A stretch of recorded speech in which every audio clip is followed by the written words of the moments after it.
नमस्कार शेतकरी मित्रांनो, किसान मित्र यूट्यूब चॅनलवरती आपल्या सर्वांचं सहर्ष स्वागत आहे.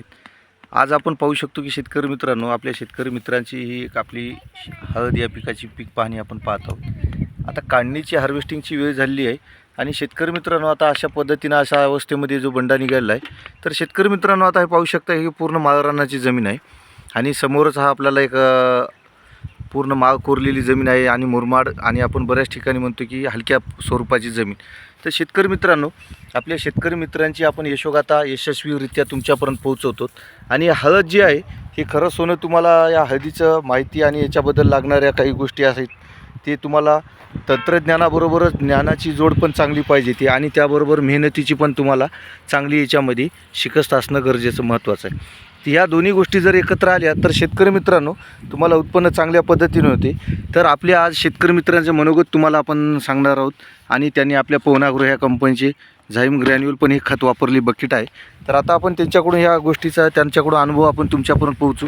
आणि खरंच शेतकरी मित्रांनो याच्यात खरंच तुम्हाला रिझल्ट आणि त्यांच्याकडून जे मिळणारं मनोगत आहे तुमच्या फायद्याचं होईल. नमस्कार भाऊ. हां, नमस्ते. आपलं पूर्ण नाव सांगा. शिवप्रसाद रामराव दिंडुलकर, राहणार तामसा. तर आपला मुख्य व्यवसाय काय शेती आहे का दुसरा काय व्यवसाय करत असतो? आम्ही शेती करत आम्ही क्लासेस घेत असतो. बरं. सरांचा शेतकरी मित्रांनो सरांचा परिचय म्हणजे सर आपले प्रायव्हेट क्षेत्रामध्ये आपले ट्युशन पण घेत असतात. आणि सरांनी आपण सांगितल्याप्रमाणे मार्गदर्शन केल्याप्रमाणे ह्या हलक्या मुरमाड जमिनीमध्ये आपण पाहू शकतो की दगडधोंडे पण आहेत. त्या जमिनीमध्ये यांनी अशा पद्धतीमध्ये शेतामध्ये हळद काढलेली आहे. आणि खरंच सांगा सर शेतकरी मित्रांना, आपल्या शेतीमध्ये हळद ही येऊ शकते का? येऊ शकते, फक्त व्यवस्थित नियोजन हां. आणि काढणीची वेळ, लावण्याची वेळ, हां. त्याचबरोबर खत हां. कोणकोणते त्याला ड्रिचिंग वेळेवर केल्यानंतर व्यवस्थित आपल्याला काढता येते.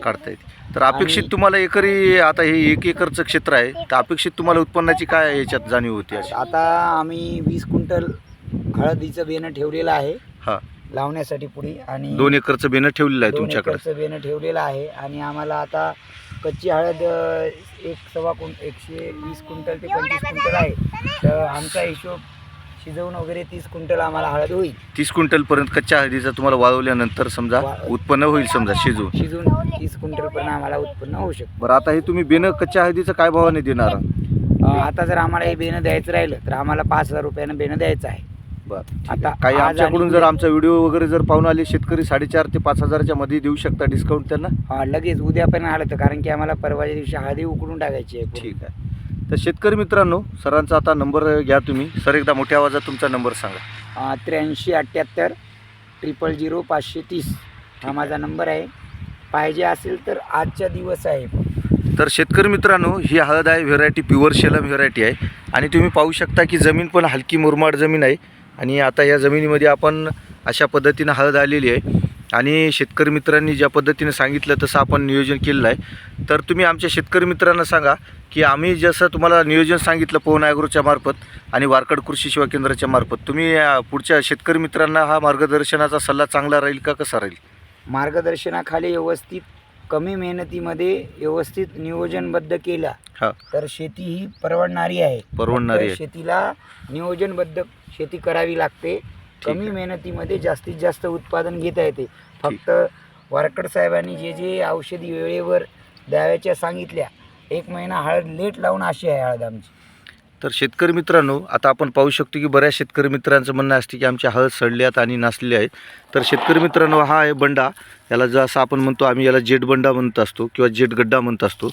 तर हा सर्व आहे वेचलेला, तरी पण ह्याच्यामध्ये याची परिस्थिती पाहू शकता की चांगली आहे आणि याचे तंदुरुस्त पण डोळे पण आहेत. तर शेतकरी मित्रांनो आता हे आपल्या शेतामध्ये जे काही यांनी जे टाकलेलं नियोजन आहे शेतीत खत वगैरे नियोजन हे आपण सांगितल्याप्रमाणे केलेलं आहे. आणि याच्यामध्ये आपण जैविक आणि रासायनिक खताचं संगोपन सांगितलं आहे. तर शेतकरी मित्रांनो तुम्ही अशाच नवीन चॅनलला फॉलो करा आणि सबस्क्राईब करा आणि ही माहिती शेअर करा. माझा नंबर घ्या 95 27 00 36 66. धन्यवाद मित्रांनो.